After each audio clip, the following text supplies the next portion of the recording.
She picked your clothes. Right. But what else does he say it led to?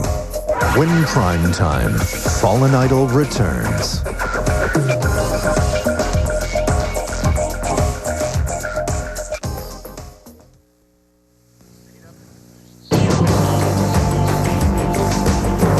Fallen Idol continues. Once again, John Quinones.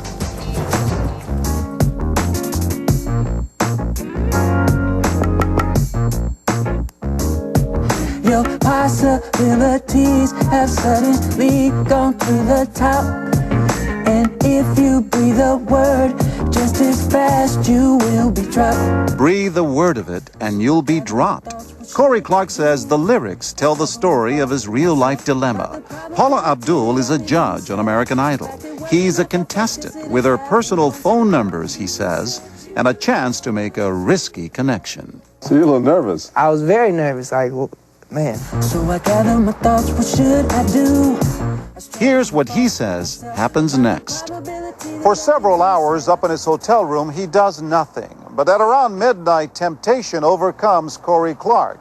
He's too afraid to call from the room provided by American Idol, so he finds an untraceable payphone down in the lobby, and he calls the number given to him on this scrap of paper. And he says Paula Abdul answers. I was shocked at first to even say anything, and she was like, hello? Who's this? This is Corey Clark. And she, oh, hi, how you doing? Oh, my God, I'm glad you called. He says he can't believe what he hears next.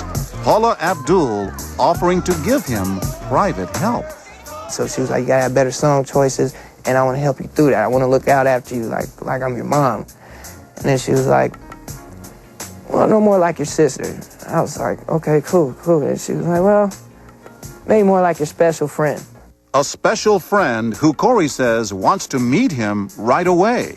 And he says he just couldn't refuse this celebrity judge. But to get to her, you got to go on the spy mission almost, huh? Oh, that's what it felt. I felt kind of like 007. That's what it felt like. It was like a spy mission. Yeah, it was in the middle of the night. You know what I'm saying? It was like 12 in the morning. He says a car and a driver pick him up at the hotel for the first of many clandestine drives into the hills high above Los Angeles. She was saying like taxi cabs for me, or she would come and pick me up herself, or my friends would kind of get me and drop me off, or sometimes I'd drive myself. And how many times did you come up here? I can't even count. It was multiple times. That's her house right there. That's the house? Remember, Corey says it's only been a few hours since he was serenading Paula Abdul on the show. Now he says he's inside her home. He may be just one of more than 200 contestants brought to Hollywood, but Corey Clark says he's the only one having a private late-night meeting with one of the star judges of American Idol. We had a couple drinks, and she's talking to me, and she's letting me know all the ins and outs of the show, what to do and what not to do, who to talk to, who not to talk to, you know. Did she offer to help you on American Idol? Oh, of course. Of course. Not as far as making it through, but, you know, as far as helping me in, you know, like wardrobe, so I looked the part, you know, and song choices, you know what I'm saying? According to Corey, on his first visit, they talked through the night. I leave from there at 5, come back to the hotel, and everybody stood there, you know, hanging out. And we go on to compete at the Alex Theater. Corey Clark is one of 32 contestants who advanced to the next round in January and February 2003. We bring 7 other contestants from the same round back to the Alex Theater. They all say they had virtually no contact with the celebrity judges. The judges showed up right before filming, maybe 20 minutes before the performance, and then they'd leave right after. Never saw him again? No, just during shooting, that's it. You spent very little time with him? They were rarely seen around the studio. The final 32 contestants are kept in one hotel with watchful producers and American Idol security guards. This group says any contact with judges outside the competition is unthinkable. Could you get their phone numbers? Oh, of course not. That's unheard of. Of course you can do that. They don't want to build personal relationships with the contestants when they're judging them. It's just about the performance and not about anything else. Little do they know that one among them now says he had a secret pipeline to a judge. She needed a way to get in contact with me, so she gave me one of her old phones from Sprint. An employee at this Sprint store in West Los Angeles tells us that Paula Abdul and Corey come into the store together to activate a phone. How did she explain that when she gave it to you? She was like, this is so you can talk to me and nobody will know what's up, you know? And don't give nobody this number because this is me and your phone. That's it. Corey's friends, Kevin Gibson and Trey Jacobs, think it's strange that their pal, who until recently couldn't afford a cell phone, suddenly has two. One from American Idol, issued to all contestants, and now another one. I was asking him, like, yo, what do you need two phones for?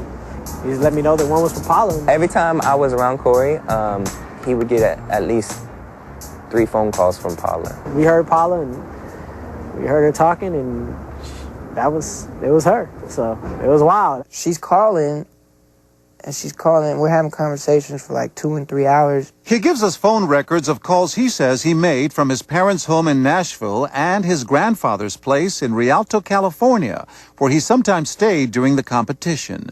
They show dozens of calls to Paula Abdul's phones. On January 1st, 2003, one call lasts 111 minutes.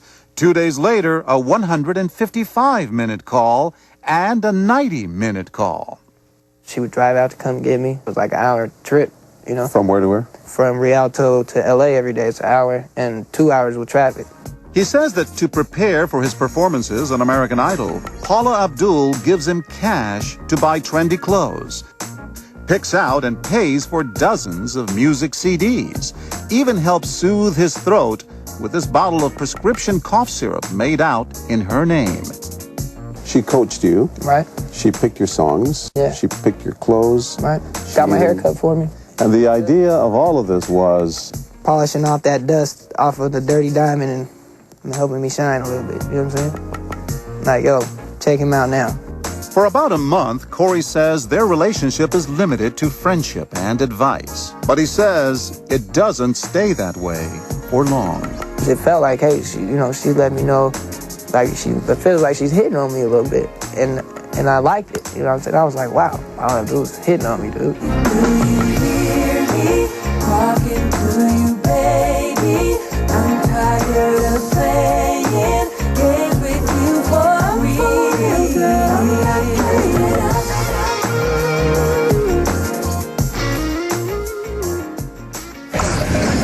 Up next, from this kiss in front of the cameras to what he says was their first private kiss away from them.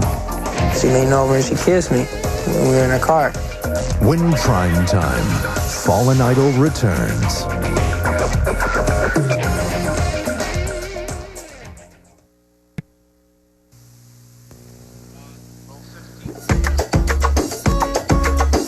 Prime Time continues with Fallen Idol.